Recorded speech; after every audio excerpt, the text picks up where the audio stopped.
What I could notice was the Pakistanis had launched a counter attack, and यहाँ से मैं देखता हूँ कि कैप्टन विक्रम बत्रा फायर करते करते करते मेरे पास दौड़ते हुए आ रहे हैं। एंड जैसे डस्ट सेटल हुआ, रिंगिंग साउंड हो रहा था, वो कुछ कम हुआ, then I realise the first thing I see is Captain Vikram Batra मेरे सामने खड़े हुए फायर कर रहे एनिमी के पास। एंड मुझे बोलते हैं, नवीन तू डरना नहीं, मैं आ गया हूँ। एंड देन आई न्यू कि मतलब मैं अभी तक नहीं मरा हूं तो आगे भी नहीं मरूंगा। I picked up my AK-47 started firing towards the enemy.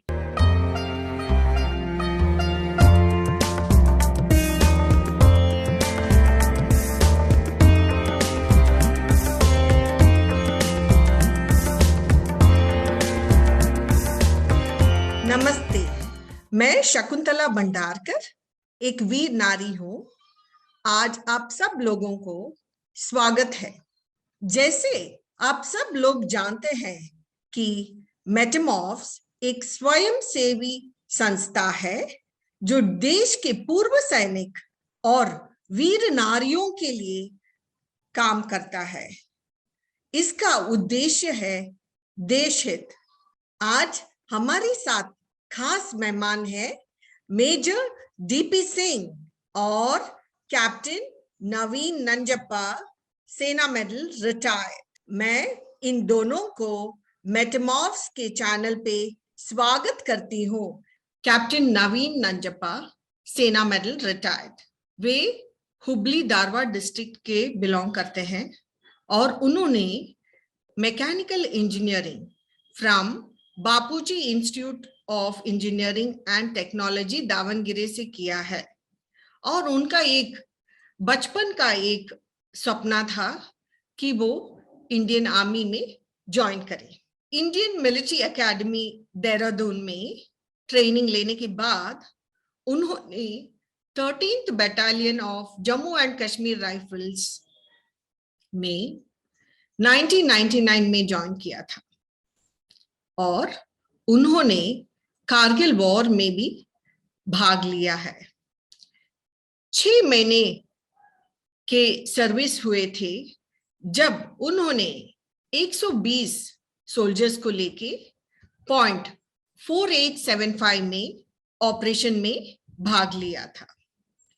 इसी अटैक के दौरान उनको अपना कैप्टन विक्रम बत्रा परमवीर चक्र उनके साथ काम करने का भी मौका मिला है और जो राइफलमैन संजय कुमार है उनके साथ भी काम करने का मौका मिला है। उन्होंने इस ऑपरेशन के दौरान काफी कठिनाइयों के सामना करने के बाद वो आज हमारे साथ उनके जर्नी यहाँ तक कैसे था उसके बारे में आपको जानकारी देने के लिए हम आए हैं मेटामॉर्फ्स के वीर नारी सीरीज में आपको ये सब बताने के लिए। Ma'am, thank you for inviting me on this show. It's a pleasure to be on this platform. Major Devender Pal Singh एक कारगिल वॉर वेटरन है। उनको ये औप विजय के दौरान उनको बहुत चोट लगी। He was injured very badly and being declared dead. Major India's first amputee marathon runner है जो इंडिया के ब्लेड रनर के नाम से जानते हैं और he has successfully completed 18 half marathons till date, including 2 extreme high altitude conditions. So ये 18 half marathon दौड़ चुके हैं और उसमें से 2 हाई एल्टीट्यूड कंडीशन में भी उन्होंने किया है। इनका ट्रेनिंग IMA देहरादून में हुआ है और वो 7 डोगरा में कमीशन हुए थे 1997 में। He worked in the Army Ordnance Corps till 2007. He is a quadruple Limca record holder with the latest Limca People of the Year Award 2016. Honored by Canadian government, he was conferred the Rex Karamveer Global Fellowship for the year 2014 and 15. इनके शरीर में सारी जगह में लगने के कारण उनको 100% डिसेबल्ड कर दिया गया था, मतलब उनको मेडिकली अनफिट कर दिया गया था। फिर भी उन्होंने आर्टिफिशियल लिम्ब डाल के काफी कुछ हासिल किया है। तो हम अपना वीर योद्धा मेजर डीपी सिंह को इस हमारे मेटामॉर्फ्स चैनल में स्वागत करते हैं। थैंक यू मैम, और सब सुनने वालों को, देखने वालों को मेरा प्रणाम। जय Hind. So, Major DP Singh is also called the Blade Runner. तो आज हम मेजर डीपी सिंह से सुनना चाहते हैं कि कैसे था आपका जर्नी एंड क्या हुआ था वो कारगिल ऑपरेशन में। मेरी यूनिट जो थी लाइन ऑफ कंट्रोल पर अखनूर सेक्टर में पोस्टेड थी, और ऑपरेशन विजय से पहले वहां पर शांत ही था, सब कुछ अच्छा था। लेकिन ऑपरेशन विजय के दौरान पूरी लाइन ऑफ कंट्रोल पर जैसे आग लग गई थी, और हमारे इलाके में भी बहुत गोलाबारी, क्रॉस एलसी ऑपरेशन होते थे। कई ऐसे खतरनाक ऑपरेशंस भी हुए थे जिसमें पूरी की पूरी पोस्ट जला दी गई थी।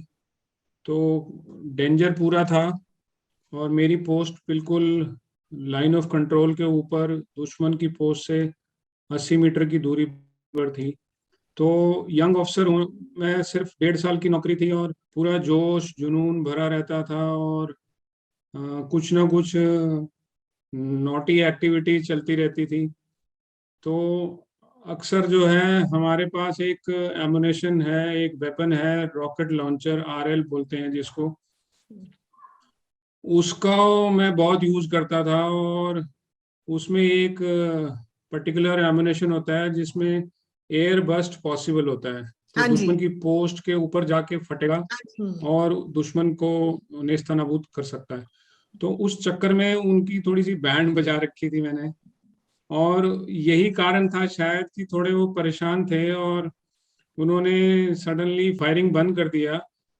तो मुझे लगा कि चलो अच्छा है, थोड़ा ब्रेक मिल गया। लेकिन जब 24 घंटे के बाद दूध भी फायरिंग बंद रही, तो फिर मुझे थोड़ा सा डर लगने लग गया था कि कुछ कहीं पे गड़बड़ हो रही है। इतना लंबा ब्रेक, ये कोई सास बहू का सीरियल नहीं है जहाँ पर 24 घंटे का ब्रेक मिलना चाहिए। तो और वो वही हुआ, 48 घंटे के बाद उन्होंने suddenly early morning firing start किया, और मोर्टार के बॉम्ब यूज किए, क्योंकि they had targeted me specifically.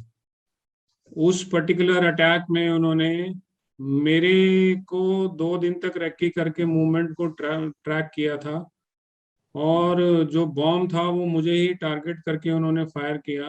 पहला बॉम्ब मुझसे थोड़ा दूर गिरा, जिसकी आवाज से मुझे पता चल गया था कि दूर गिरा है, लेकिन दूसरे बॉम्ब का जब तक रिएक्शन करता है तब तक उन्होंने करेक्शन करके फायर कर दिया था, और वो 1.5 मीटर की दूरी पे गिरा। बस यही थी अपनी कहानी। उसके बाद सब शांति हो गई, क्योंकि मतलब मेरे पर्सनल उसमें तो मैं अनकॉन्शियस हो गया था, तो मेरे लिए शांति थी। बट मेरे 7 डोगरा के जो जवान थे शूरवीर, और जो अफसर साहिबान हेडक्वार्टर में बैठे हुए थे, और जो बगल वाली यूनिट्स के थे, उन सब ने कोऑर्डिनेटेड फायरिंग करके धुएं की चादर बना के मुझे वहां से इवैक्यूएट किया। और पीछे कैप्टन जोशी आरएम में हमारे, उन्होंने पूरी कोशिश करी कि मुझे अपने ऊल जुलूल सवालों को पूछ पूछ के जगा के रखने की। जो रास्ता था एमएच पहुंचने तक का, मैं इरिटेट भी हो रहा था कि ये क्या बकवास कर रहा है, मेरी बत्ती बंद हो रखी है और ये पूछ रहा है कि पिताजी का नाम क्या है। भैया तुझे क्या लेना पिताजी के नाम से। लेकिन वो उनकी जरूरत थी, क्योंकि वो मुझसे बातें करना चाहते थे ताकि मैं बेहोश ना हूं। बिल्कुल। लेकिन क्योंकि बहुत खून बह चुका था, और बॉम्ब के टुकड़े पूरे शरीर को छलनी कर चुके थे, और रास्ते में कार्डियक अरेस्ट भी हो गया था, इसलिए मुझे याद है कि एक सवाल का जवाब जब देते देते मैं सो गया, और मुझे नहीं उसके बाद पता चला क्या हुआ। तो हालत बुरी होने के कारण जब हॉस्पिटल में रिसीव किया गया था, तो डॉक्टरों ने बोला कि, वो जो सर्जन थे पर्टिकुलरली, उन्होंने बोला कि ये तो डेड बॉडी है, तो डेड डिक्लेयर कर दिया था। मगर वहाँ पर एनेस्थीसियोलॉजिस्ट एक सीनियर डॉक्टर थे, लेफ्टिनेंट कर्नल राजिंदर सिंह, उन्होंने गिव अप नहीं किया, और उन्होंने इंटरवीन करके जब कहीं से कुछ नजर आया होगा, कहीं पे कोई जान बची हुई है, तो बचा लिया। तीसरे दिन मुझे होश आया, लेकिन मेरे पाँव में गैंग्रीन हो चुका था तब तक, और गैंग्रीन होने के कारण मुझे फर्दर एक्सप्लोरेटरी सर्जरी वगैरह की गई पाँव की, और फर्दर इवैक्यूएट कर दिया गया उधमपुर। उधमपुर पहुंचने पे पट्टी खोल के जब उन्होंने बताया कि आपका पाँव काटना पड़ेगा, तो मुझे पहले ही पता चल गया था कि इसमें कुछ बचा ही नहीं है। तो मैंने डॉक्टर को यही जवाब दिया था कि sir, suit your self best, आपको ज़्यादा बेटर पता है, जितना बचा सकते हो तो बचा लो, और अदरवाइज कटेगा ही कटेगा। तो मुझे कभी ऐसा नहीं लगा कि मेरा पाँव कट रहा है तो जिंदगी खत्म हो गई, अब क्या होगा, कौन शादी करेगा, एंड जैसे लोग बोलते रहते हैं, वो सब बकवास की बातें। लेकिन ये हमेशा मैं गर्व महसूस करता हूँ कि जब डॉक्टर ने मुझे ये बात शेयर करी, ब्रिगेडियर अशोक कुमार, उस समय कर्नल अशोक कुमार, और तो मुझे दिल के अंदर एक ख्याल अपने आप आया, और वो बहुत ही स्पिरिचुअल ख्याल मैं मानता हूँ था, क्योंकि इतना पावरफुल थॉट था कि मैंने सोचा अब देखते हैं कि एम्पुटीज या डिसेबल अपनी जिंदगी कैसे जीते हैं, और शायद मैं कुछ ऐसा कर पाऊं जिसमें एक दिन ना सिर्फ अपने ऊपर गर्व महसूस हो, बल्कि पूरी दुनिया मुझ पर गर्व करे। तो ये ख्याल आना एक यंग ऑफिसर के लिए, जिसकी बत्ती बंद हो रखी है, चोटें लगी हुई हैं, और टांग कटने वाली है, आसान चीज नहीं है। इसलिए मैं समझता हूँ कि ये ऊपर वाले की कृपा थी, कुछ स्पिरिचुअल थॉट था। मगर दूसरा जो मेरा विचार था वो ये था कि मैं कभी अपनी जिंदगी से कॉम्प्रोमाइज नहीं करूंगा क्वालिटी से, और ये चीज को फॉलो करते करते पहला विचार जो है, आज की डेट में अगर आप देखो, एक्चुअल में रियलिटी में कन्वर्ट हो गया है। बिल्कुल मेजर डीपी सिंह, मेरे रोंगटे खड़े हो गए। एंड इतने सारे मुश्किलों के बावजूद भी आप आज हमारे साथ एक सक्सेसफुल वेटरन है एंड एक रोल मॉडल है। दोनों आप और कैप्टन नवीन नंजप्पा भी एक लिविंग लेजेंड है करके मैं बोल सकती हूँ। वैसे ही कैप्टन नवीन नंजप्पा, आप भी अपना कैप्टन विक्रम बत्रा, परमवीर चक्र उनके साथ काम किए हैं, और राइफलमैन संजय कुमार के साथ भी आपने काम किया है, और आपको भी ऑलमोस्ट ऐसे ही आपको लग गया था। कृपया आप हमारे व्यूअर्स को आपके वो इंसिडेंट के बारे में बोले। उससे पहले आप कैसे फौज ज्वाइन करने का मन किया? आप तो इंजीनियर हैं, तो कैसे आपको फौज जाने का मन किया, वो भी अगर हमारे व्यूअर्स और यंगस्टर्स को बोलेंगे तो थोड़ा उनको भी अच्छा लगेगा। Absolutely ma'am. मैम आज जैसे मैं तो हुबली का बिलोंग करता हूँ, कर्नाटका में। जैसे सबको पता है कि सदर्न पार्ट ऑफ इंडिया में इतना डिफेंस फोर्सेस के बारे में इतना ज्यादा जानकारी होता नहीं है। मुझे भी कुछ ज्यादा खास जानकारी नहीं था। तो मुझे पता था कि यूनिफॉर्म वाले एक होते हैं, आर्मी वाले होते हैं, कि वो जो यूनिफॉर्म पहनते हैं, उतना ही पता था। बट मैं अब जो एमसीसी ऑफिसर को देख रहा था, +2 में मैंने देखा था, जब पीयूसी कर रहा था तब देखा था, इंजीनियरिंग करते करते जब मेरे एनसीसी ऑफिसर से मेल मुलाकात शुरू हो गया, I was so to say was a sort of an outdoor person, मतलब not a academic oriented person.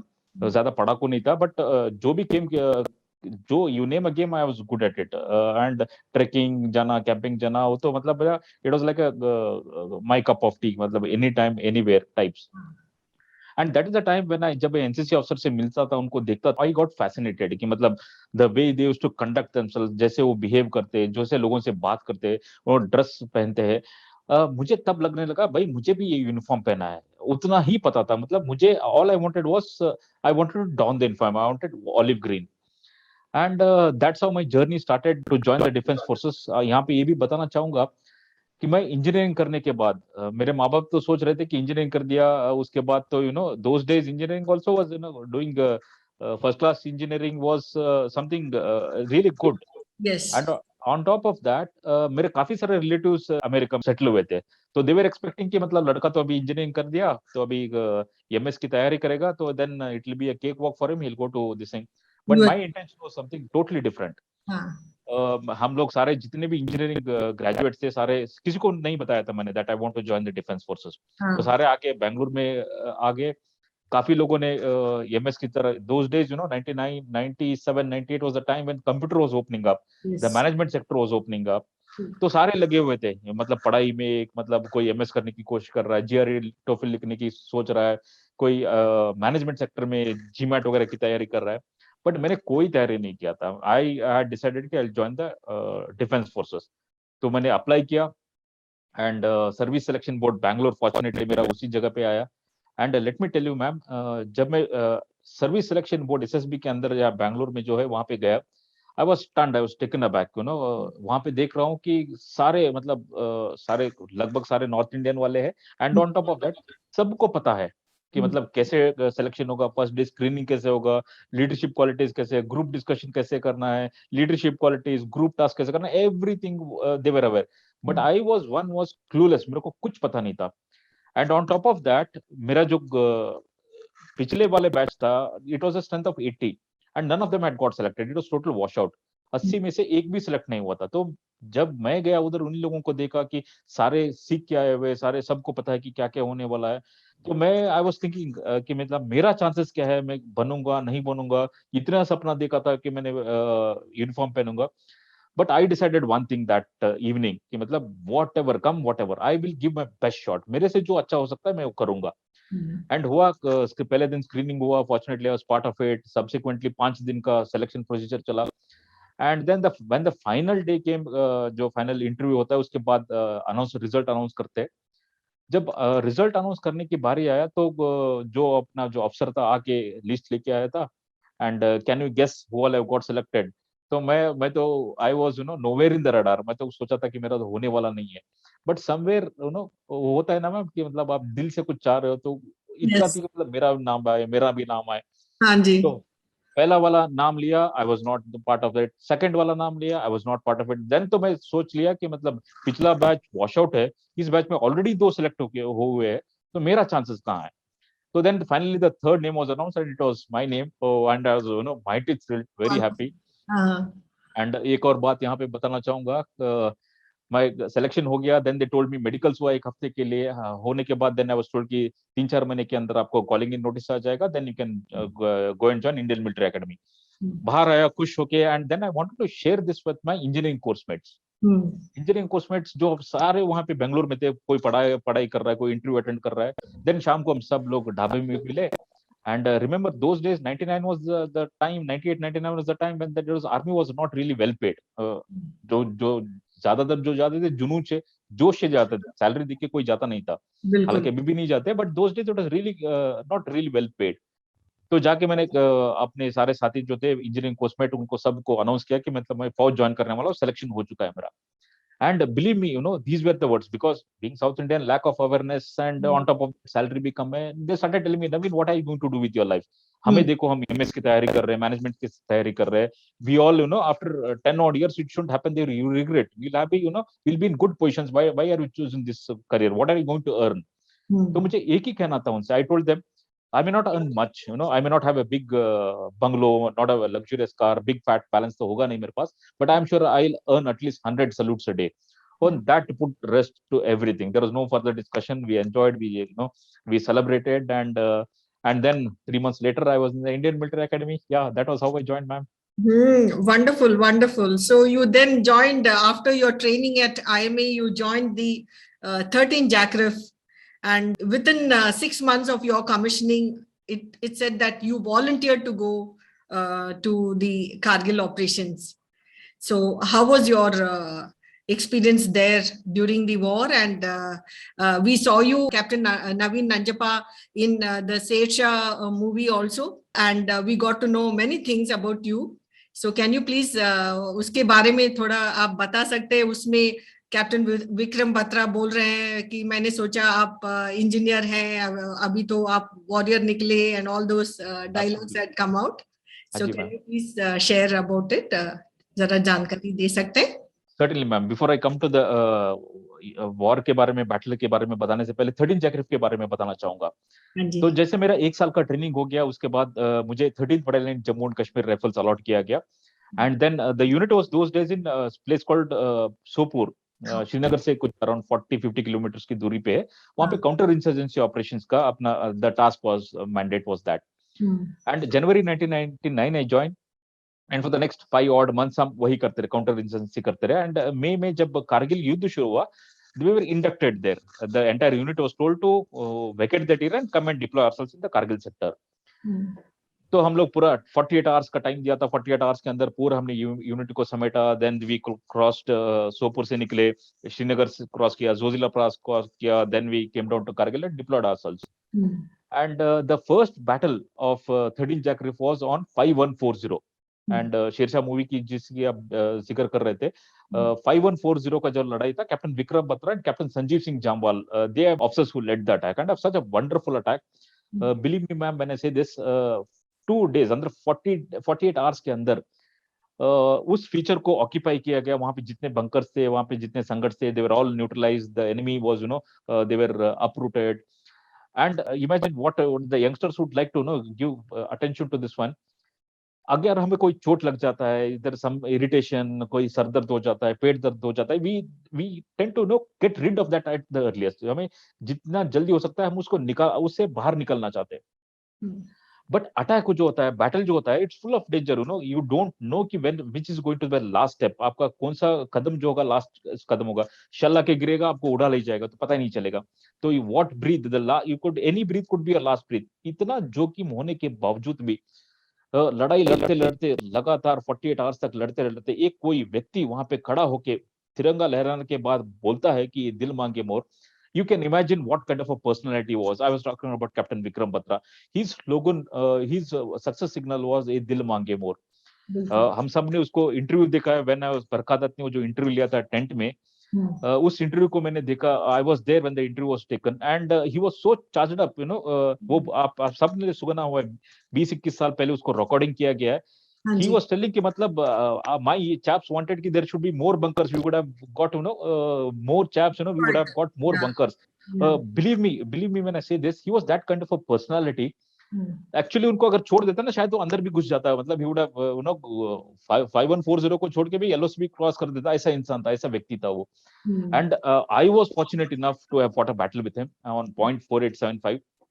In a nutshell I will tell मुझे कैसे चोट लगा था, कैप्टन विक्रम बत्रा का इंटरेक्शन पे कैसे हुआ था। 4875 का जो लड़ाई ma'am, the D date for the attack was 4 July 1999। 4 तारीख जुलाई को हमें अटैक लॉन्च करना था। 4 तारीख को अगर कोई हम पहाड़ी पे अटैक करते हैं, इसका मतलब ये नहीं बिल्कुल पहाड़ी की चोटी पे 5 लोग 6 लोग 10 लोग बैठे, वैसा नहीं होता। रिज लाइन जो बने होते हैं, wherever there is a possibility of access route, जहां जहां रिश्ते से हम जा सकते हैं, रिज लाइन से जा सकते हैं, वहां वहां उन्होंने बंकर बनाया होता है। उसको क्लियर करते करते करते हमें टॉप पे पहुंचना होता है। तो 4th रात को हमने अटैक शुरू किया। 4th entire night we fought, 5th day we fought, 5th night we fought, 6th night तक हम लड़ाई, 6th आफ्टरनून तक लड़ाई लड़ते रहे। That is the time I was Charlie company का था, Major Gurpreet Singh was also there. 6th afternoon तक एक मैसेज आता है माय कमांडिंग ऑफिसर का कि आप लोगों ने 4 तारीख लंच लास्ट किया था, अभी 6 तारीख का लंच का समय हो गया। 48 hours you have not had anything. Should I send somebody, should I send some food to you? And that is the time I relay back stating that sir खाने की चिंता मत, छोड़ दीजिए, एम्युनिशन कम हो रहा है, कुछ एम्युनिशन भेज दीजिए। So there comes Captain Vikram Batra with his team. 6th afternoon he joins us and जैसे हमें पता चला Captain Vikram Batra Sher Shah join कर गया, it was a wave of enthusiasm amongst us.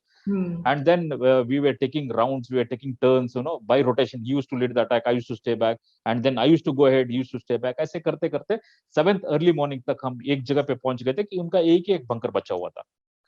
7th early morning पाकिस्तानियों ने एक हैंड ग्रेनेड फेंका, जहां पे मैं जिस बंकर में बैठा हुआ था, AK-47 मेरे हाथ में था। And 7th early morning they lobe a grenade into my bunker and that hand grenade lands in right in front of my feet. I for new कि मतलब हमें ट्रेनिंग में बताया जाता है कि मतलब हैंड ग्रेनेड का 4 सेकंड का टाइम लैग होता है, क्योंकि आप पिन निकालते हो, फेंकते हो, वो जाके उधर गिरता है, गिरने के 2-3 सेकंड बाद फटता है। आई न्यू दैट एंड मेरे पास I didn't have any option कि मतलब उठ के भागने की कोशिश करूंगा तो वो लोग ऊपर बैठे हुए तो फायर खोल देंगे। It was an L shape bunker, एक तरफ मैं बैठा हूं तो दूसरी तरफ मेरे 2 और बंदे बैठे हुए, तो I couldn't have possibly kicked it also towards my, how can I kick the grenade to my own men, towards my own men? So I picked it up, tried to lob it back, but unfortunately क्या हुआ, sitting in constraint स्पेट, वो पूरी तरह से swing नहीं मिला, और boundary से लगा एंड वापस आके बिल्कुल मेरे पैर के सामने गिर गया। That is the time I saw death at a very close quarter. And वो 1-2 सेकंड थे मेरे जिंदगी के, बहुत बड़ा 2 सेकंड थे। एंड 1 सेकंड के बाद grenade takes off, the grenade blasted, and then for the next 10 seconds I did not know whether I am dead, whether I am alive, hallucination की तरह था।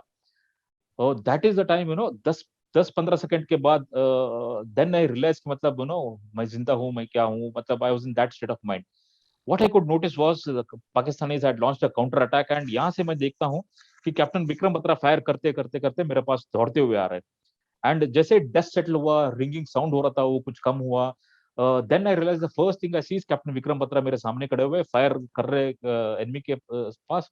एंड मुझे बोलते हैं, नवीन तू डरना नहीं, मैं आ गया हूँ। एंड देन आई न्यू कि मतलब मैं अभी तक नहीं मरा हूं तो आगे भी नहीं मरूंगा। I picked up my AK-47, started firing towards the enemy, and then somehow we managed to solve the counter attack. He dragged me out of the bunker, कुछ दूरी पे लेके आए। एंड आप सब लोगों ने शेरशाह मूवी में देखा होगा कि वहां पे सॉर्ट ऑफ अपना लड़ाई चल रहा है, कि मतलब बत्रा सर मुझे बोल रहा है कि नवीन तू नीचे जाके ट्रीटमेंट ले ले। मैं बोल रहा सर मुझे नहीं जाना है, I don't want to go sir, I will fight, that has been captured in the movie, I will fight sir, I will fight बोल रहा हूँ। And then Captain Batra says, अरे यार हमने तो सोचा था तू इंजीनियर है, तू तो वॉरियर निकला, तूने जितना करना था कर दिया, अभी तू यहाँ पे नहीं रह सकता बिकॉज तेरा हाल बहुत बुरा है। Then and that is the time I had to our fists met, and then he gave me a tap on my back, and I started crawling down. दोनों पैर में चोट लगा हुआ है, खड़ा नहीं हो सकता, दौड़ नहीं सकता। तो I had crawled about 150 meters, and I saw Captain Vikram Batra running towards the peak of 405, and yes ma'am, that's how I got injured. पूरी बात सुन के ना चुपचाप मेरे को इतना अच्छा लग रहा था दैट विक्रम के बारे में बात कर रहा है ये। Vikram Batra is my course mate. We did training together. We are from 101 regular. And before that, two things he told. मतलब I was connecting कि ये similar type की story होती है हर soldiers की, कहीं ना कहीं पे कुछ ना कुछ मिलता है। बिल्कुल बिल्कुल। तो जो लड़ाई में तो खैर मैंने कुछ ऐसा खास नहीं किया जितना मेरे इन दोनों शूरवीर फ्रेंड्स ने किया है, मगर उससे पहले जो SSB वाली कहानी थी वहां पर भी जब मैंने SSB देनी थी तब मैंने भी यही सोचा था कि मैं अपना बेस्ट दूंगा, क्योंकि मैं एक बार SSB फेल हो चुका था। तो मैंने सोचा था कि मैं अपना बेस्ट दूंगा, गीता को फॉलो करते हुए लेसन, और रिजल्ट के बारे में कोई चिंता नहीं करूंगा। और मेरा भी वैसे ही हुआ जैसे इन्होंने बताया कि कॉन्फ्रेंस खत्म हुई तो बोला कि नाम आखिरी वाला मेरा था। बहुत और बढ़िया। और जो जो जगह में पढ़ाई करी है वहां पर रुड़की जो है वो फेमस है इंजीनियरिंग के लिए। तो मेरे सारे क्लासमेट कोर्स जो थे वो इंजीनियरिंग के पीछे भाग रहे थे, लेकिन मुझे बचपन से क्लैरिटी थी कि मैंने ऑलिव ग्रीन पहनना है। तो आई वाज थिंकिंग कि ये नवीन है, मैं डीपी हूँ, वो कहाँ बैठा है, मैं कहाँ था।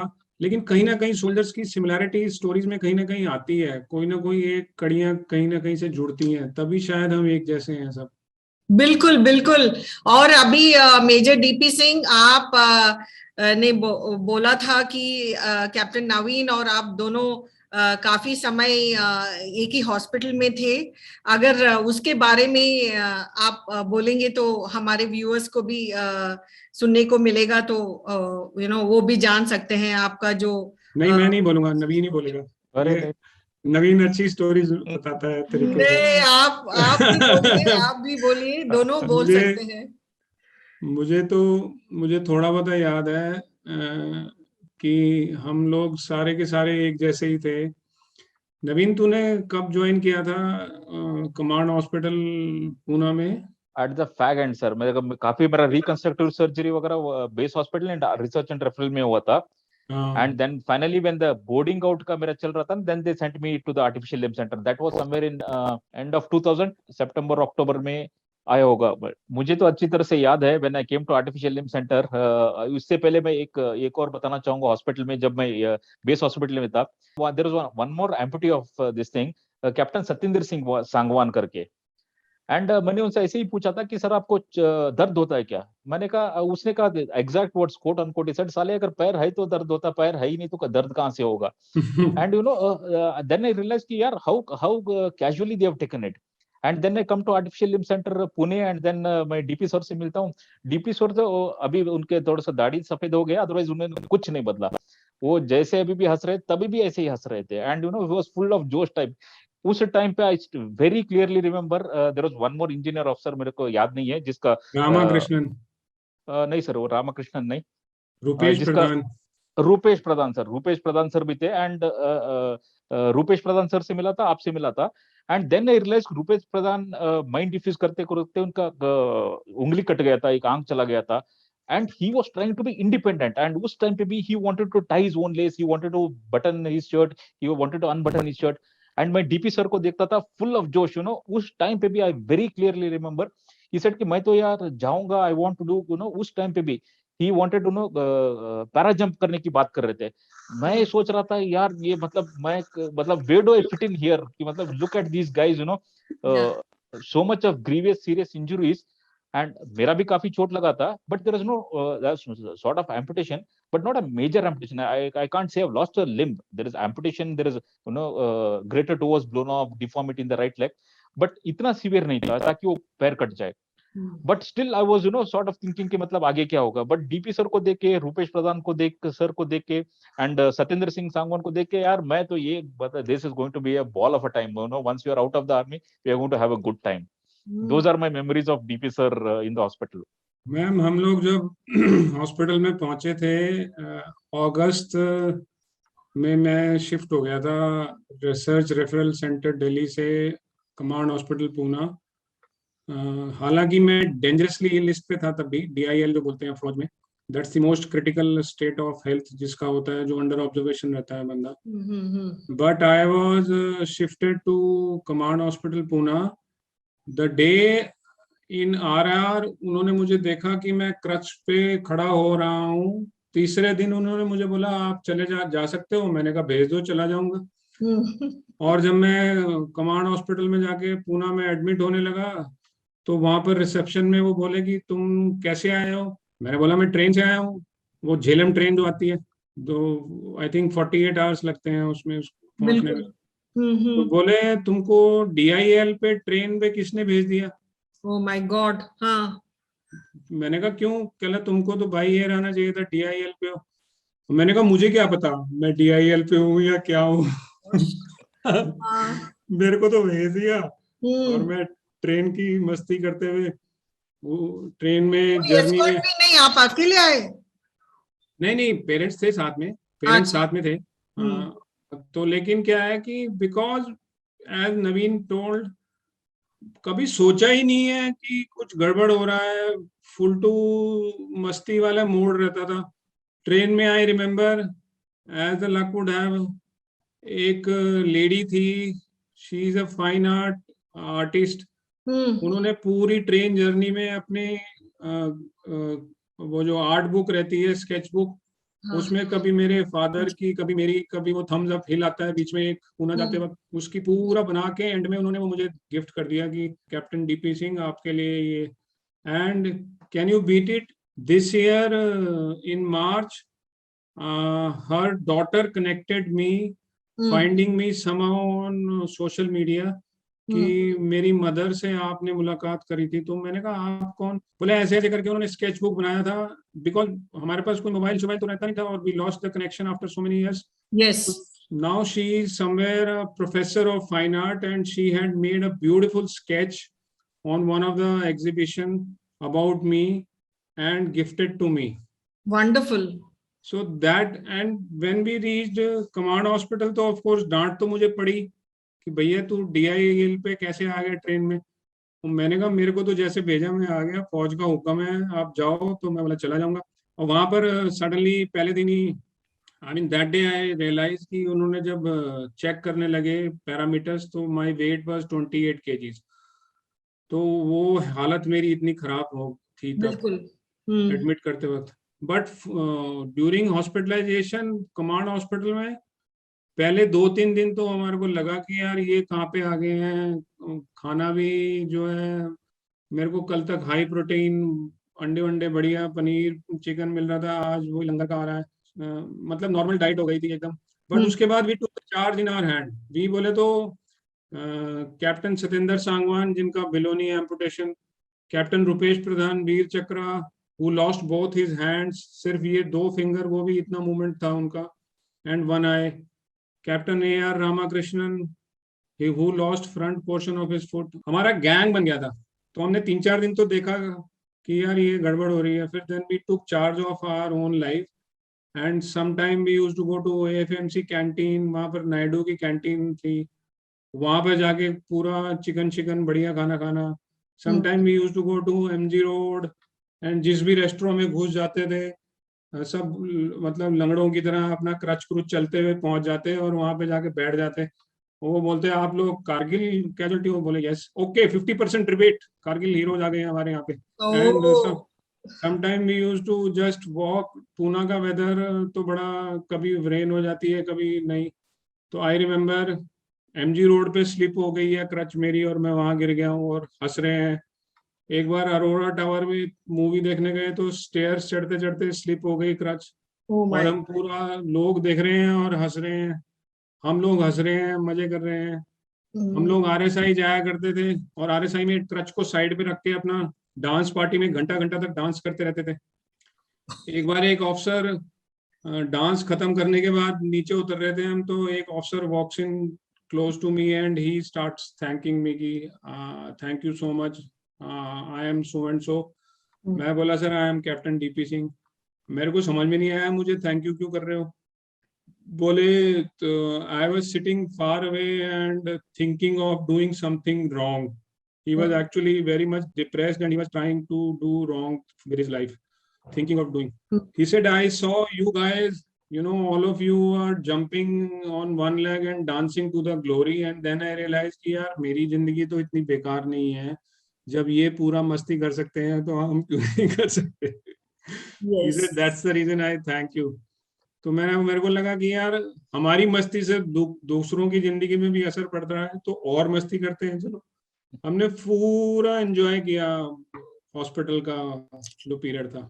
Actually, I wanted to butt in here a small this मैं तो थोड़ा सा लेट ज्वाइन किया था क्योंकि मेरा रिकंस्ट्रक्टिव सर्जरी काफी टाइम लग गया था. Then I was sent to artificial limb centre. But यहाँ पे इनका तो ग्रुप बन गया था, मैंने बाद में बहुत लेट से ज्वाइन किया.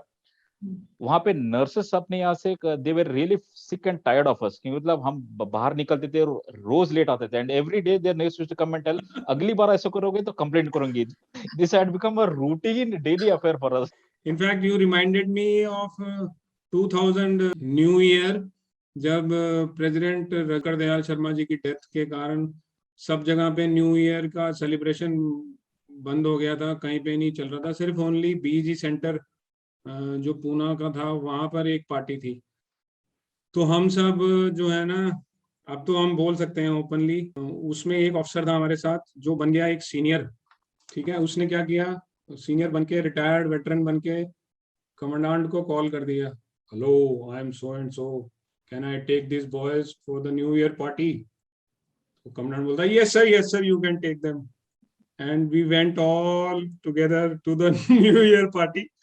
और वहां से वापस आते आते 1-2 बजे तो हम 3-4 जने आ गए और 2-3 जने जो है बीच में कट मार के, वहां पे एक होटल था वहां पर भी उनको पता चला कि पार्टी चल रही है, वो उधर चले गए. तो हम लोग आके चुपचाप सो गए बेड पे. लेकिन वो लोग सुबह 5 बजे आए, जब तक नर्स ने अपनी रिपोर्ट दे दी थी कि 2 पेशेंट्स आर मिसिंग. और वो रिपोर्ट पहुंच गई कमांडेंट के पास. अब कमांडेंट ने बोला यार ये 2 पेशेंट मिसिंग हैं. तो उसने बुलाया जो रात को ड्यूटी पे ऑफिसर होता है, उनको बुलाया और उनको झाड़ दिया. And it was a big tamasha for long period. They were trying to, you know, do court of inquiry कि भैया ये किसने गड़बड़ करी, कौन था जिसने कॉल किया हमारे को भगा के लेके गया. लेकिन किसी, all of them were so lovable and all nurses, doctors, they knew that, you know, these are the boys who have fought battle and they need such outings and happiness so that they can recover fast. Yes, so all of them indirectly were helping us कि okay तुमने जो करा है करो यार, मस्ती करो खूब. Wonderful wonderful. सो ये सब था आपका हॉस्पिटल के स्टे में. एंड अभी भी आप दोनों में मैं वो जोश देख सकती हूँ। I would like to ask major DP Singh, आपका जो एनजीओ है तो उसके बारे में अगर आप बताएंगे तो और भी हमारे व्यूअर्स को पता चलेगा कि आप अपनी ही जिंदगी के बावजूद कितने और लोगों को आप ने हेल्प किया और कैसे उनको आप हौसला दिलाते हैं, how you inspire and motivate the others. We would surely like to know about the NGO. हाँ मैम, 2007 में मैं बाहर आ गया था। Later part of my service in army I was shifted from 7 Dogra infantry to ordnance. मैं infantry के लिए फिट नहीं था, मेरी 100% डिसेबिलिटीज एंड मल्टीपल इंजरीज के कारण। और ऑर्डिनेंस में मुझे वो डेस्क जॉब ज्यादा रास नहीं आया, तो मैं एडवेंचर एक्टिविटीज वगैरह में पार्टिसिपेट करता रहता था। मगर 7 में मैं बोर्ड आउट हो गया था, और बाहर आने के बाद मुझे जब मैंने देखा कि थोड़ा सा डिसेबिलिटी की तरफ जो एक पर्सपेक्टिव है सोसाइटी का, वो बड़ा रिस्ट्रिक्टेड सा नेगेटिव पर्सपेक्टिव है, जिसमें लोग इसको कनेक्ट करते हैं बैड कर्मा, पुराने पिछले जन्म के पाप किए हैं, कुछ गड़बड़ करी है। तो वो सोल्जर अंदर सोचता था कि ये थिंकिंग करेक्ट नहीं है, and somebody has to you know get the statement corrected by action on ground. ज्ञान बांटने से कुछ नहीं होता है, एक्शन करके दिखाओ तो बात बनती है। बिल्कुल। तो इसी सिलसिले में मेरा मैराथन भागना शुरू हुआ।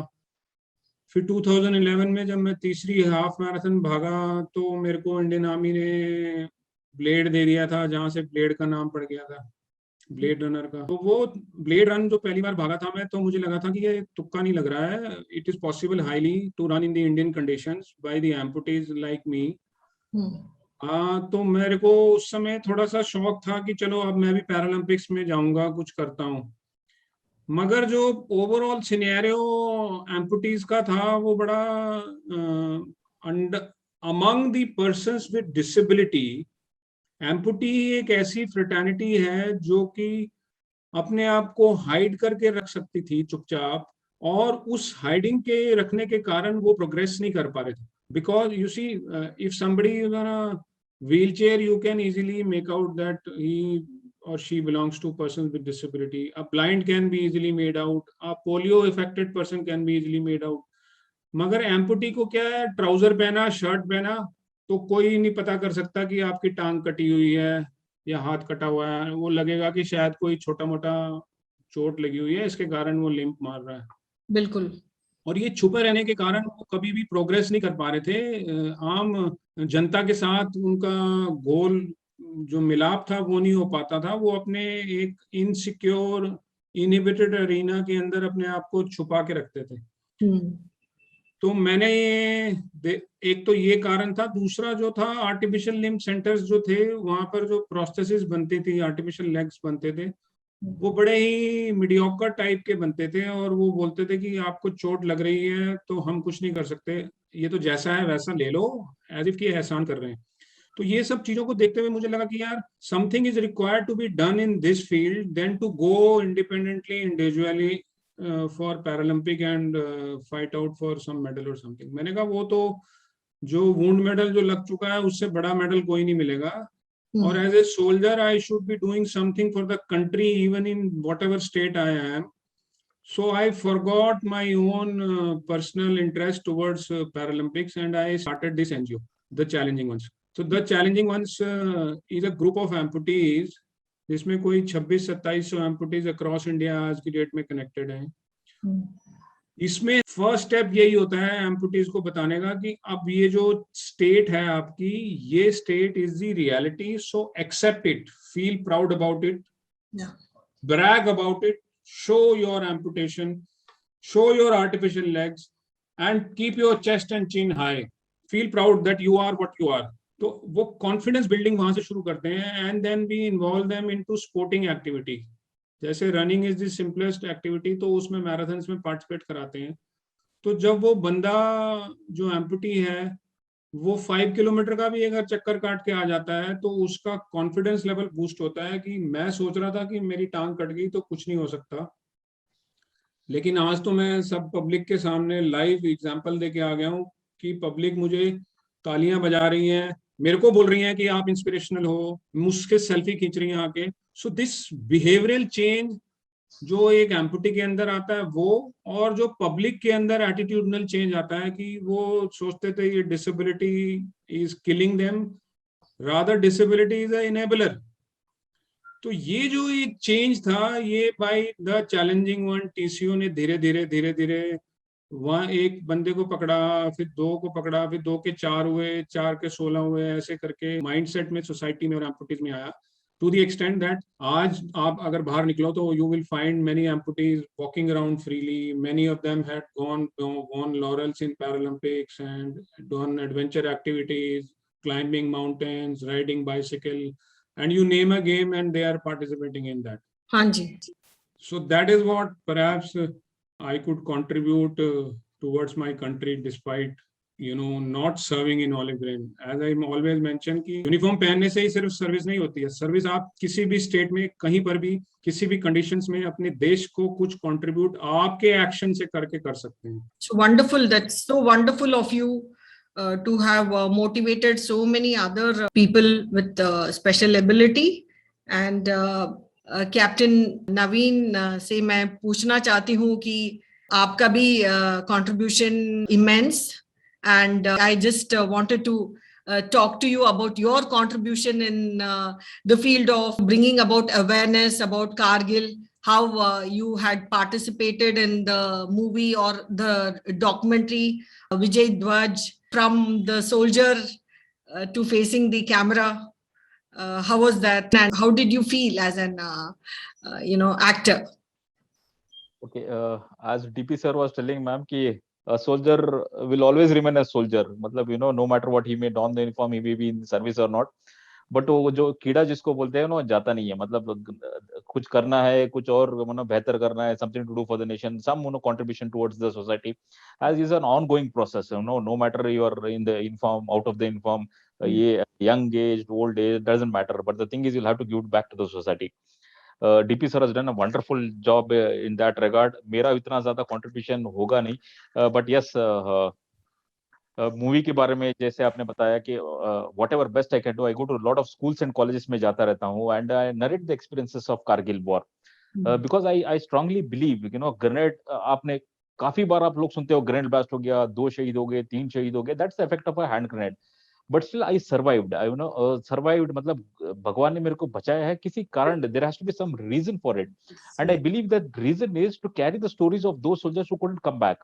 And imagine Kargil war में 527 soldiers sacrificed their lives, and each one of them had they been here today, अगर आप वो लोग अगर जिंदा होते, एंड उनका भी ऐसा ही कोई मतलब रोचक गूज़बम्प्स वाला कहानी उनके पास भी होगा। Probably I consider myself as an ambassador to those people, कि मतलब मुझे भगवान ने बचा लिया ताकि मैं आके इनको लोगों को बता सकूं। It is not कैप्टन नवीन नागप्पा का स्टोरी नहीं है, it is for tribute to those 527 soldiers. Why I go to schools, colleges, events and narrate the experiences is because they should realize, उनको पता होना चाहिए कि मतलब इस आजादी का क्या हमने सैक्रिफाइस किया हुआ है, हमने अपने बच्चों को क्या किया है। मैडम, अपना एजुकेशन सिस्टम को अगर आप देखेंगे, हमने प्री इंडिपेंडेंस के बारे में we have taken lot of pains to tell the students कि मतलब प्री इंडिपेंडेंस में ये होता था, इतने कुर्बानी दी गई, इतना मेहनत करना पड़ा, इतना त्याग बलिदान करना पड़ेगा। But post independence there is no structured training, there is nobody has made an effort to tell the children कि पोस्ट इंडिपेंडेंस भी ये लगातार चलता आ रहा है। there are sacrifices which are happening day in and day out. तो ये बताने की मैं कोशिश करता हूँ, बहुत सारे इवेंट्स में जाता रहता हूँ। एंड जहां तक कि डॉक्यूमेंट्री का सवाल है, being from Karnataka, Vijayanagar empire के बारे में लोगों को पता ही नहीं है, बिल्कुल पता नहीं है। तो we had made an attempt कि हम लोग विजयनगर के एम्पायर के बारे में बात बताए, उनको लोगों को समझाए। At the same time Kargil का भी हमने उसमें कहानी जोड़ दिया था ताकि लोगों को ये भी पता चले। It was in the local language, इसलिए ज्यादा लोगों को पता नहीं होगा। सदर्न पार्ट ऑफ मतलब अपने यहाँ पे कुछ लोगों ने देखा, उसकी काफी जगह पे हमने प्ले भी किया हुआ है। तो yes, this is it. Once out of the army, as मैंने बोला कि मतलब you can not take a soldier out of, you can take a soldier out of the army but the soldiering will remain in him. तो मेरा एक contribution है कि जहां जहां पे हो सकता है लोगों को, यंगस्टर्स को गाइड करता हूँ, how to join the defence forces, how to face the interview and all that. And wherever given an opportunity मैं जाके अपना experiences narrate करता रहता हूँ. And that is my way of contributing to the society, madam. Yes, very much, very much. So अभी आपको एक और क्वेश्चन है, बस ये अंतिम क्वेश्चन है आप दोनों के लिए. आपका मैसेज हमारे यंगस्टर्स के लिए क्या आप देना चाहते हैं? Major DP Singh, please. Ma'am, मैं अपनी जिंदगी में एक चीज को एक्सपीरियंस कर पाया हूँ जो कि मैं बचपन में सुना करता था, बड़े बुजुर्ग हमारे सब यूज करते हैं, आजकल भी हम बहुत लोग यूज करते हैं स्टेटमेंट को, लेकिन उसको एक्सपीरियंस कर पाया हूँ कि जो कुछ होता है वो अच्छे के लिए होता है. इसके मैं आपको 2 रीजन देना चाहूंगा. एक तो बचपन में ही मुझे इसकी क्लैरिटी तब आई थी जब मैं फेल हुआ था 11th स्टैंडर्ड में, और फेल होने के कारण मैं अपनी क्लास रिपीट जब कर रहा था, तब रिपीट करते वक्त मेरा जो पुराना बैच था वो प्री बोर्ड की प्रिपरेशन के लिए घर पे बैठा हुआ था और मैं स्कूल आ रहा था क्योंकि मैं रिपीट कर रहा था 11th. और उन दिनों सर्दियों के टाइम में एक हमारे स्कूल में एक बाग में मधुमक्खी का छत्ता लगा हुआ था जिसको तोड़ दिया था किसी ने, और एक 2nd स्टैंडर्ड की बच्ची के ऊपर वो मक्खियां चिपक गई थी. Oh my God. और वो रोती बिलखिलाती बिल्कुल ऐसे लग रही थी जैसे वो मधुमक्खियों का छत्ता मेरी तरफ चलता हुआ आ रहा है. तो मैं वहां पे मौजूद था बाई चांस, और कोई नहीं था, और मैंने अपना स्वेटर निकाल के उसको किसी तरीके से उठा के बचाया. तो डॉक्टर्स ने बोला था कि अगर ये 5 मिनट और लेट हो जाती तो शायद ये बच नहीं पाती. तो मुझे पहली बार उस दिन महसूस हुआ कि कितना अच्छा हुआ कि मैं फेल हुआ, क्योंकि अगर मैं फेल ना होता तो यहाँ ना होता. ये बच्ची ने मेरे हाथों से बचना था, मैंने कोई बड़ा काम नहीं किया. ये सब ऊपर वाले का एक डेस्टाइन्ड प्रोसेस चल रहा है, एक लाइफ जिसमें वो हमारे को सही जगह पर सही मोमेंट पे जो काम करना होता है वो उसके लिए पहुंचा देता है. तो एक बच्ची की जान बचाने के लिए अगर मुझे 1 साल गंवाना पड़ गया तो कोई बड़ी बात नहीं है. सिमिलरली जब मैं अब देखता हूँ पीछे कि मैंने पूरी जिंदगी सिर्फ एक ही चीज को ड्रीम किया था कि मैं यूनिफॉर्म पहन के ऑफिसर बनूं, और जब मैं बना तो 1.5 साल के अंदर ही मैं इंजर्ड होके बाहर आ गया. और ऐसा भी कोई नहीं है कि मैंने कोई बहुत ब्रेव वाला काम किया, किसी किले को फतेह किया, मैं चोट लगी और बाहर आ गया. But then I realized that after coming out of the army, after getting injured, the type of activities जो मैं कर पाया वो करने के लिए मुझे इंजरी होनी जरूरी थी. मेरा टांग कटना, मेरा डिसेबल होना जरूरी था, तभी मैं एम्पुटी होके भाग पाता, तभी मैं ब्लेड रनर बनता, तभी मैं स्काई डाइविंग कर पाता, तभी एनजीओ चलाता, या इतना कुछ जो चेंज हुआ. It's not that I have done it. It is all predestined story of my life.